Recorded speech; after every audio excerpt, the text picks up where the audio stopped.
What's going on? My name's Garrett and welcome to a DNA Drives video. In today's video, I'll be going over my experience with this radar detector that I just bought.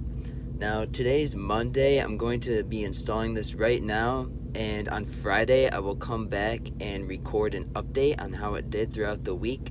I just got this from Walmart. It was $70. It's the Cobra RAD 350. I looked up some reviews right before I bought it. I looked on Amazon and eBay, and there's 3,000 4.5 star reviews on Amazon, and then there were like 40 5-star reviews on eBay. So I think it should do a fairly good job. I'm gonna unbox it right now and install it, put it on my dash, and we'll see how it does through the week, and I'll come back on Friday and record.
Alright, it is now Friday, and I've had the opportunity to spend the whole week with this radar detector, and my first impressions with it is it does work.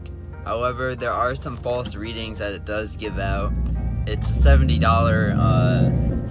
radar, so I mean, you kind of expect that. It's not like a $500 one. It does work. I have passed a couple sheriffs and state troopers with city mode. However, I haven't been able to test out the highway mode to see if that works yet, because I haven't passed any police on the highway yet.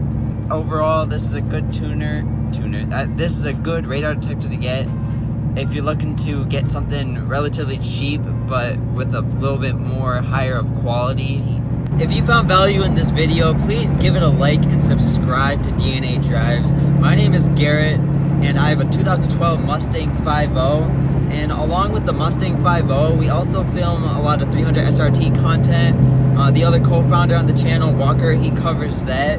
So if you like either one of those cars, consider subscribing down below today for weekly uploads on both of those cars. We also do how-to videos, DIYs, product reviews, and car reviews, so please subscribe. Thank you so much for taking time out of your day. We really appreciate it. Thank you so much for watching. Take care. Have a good one.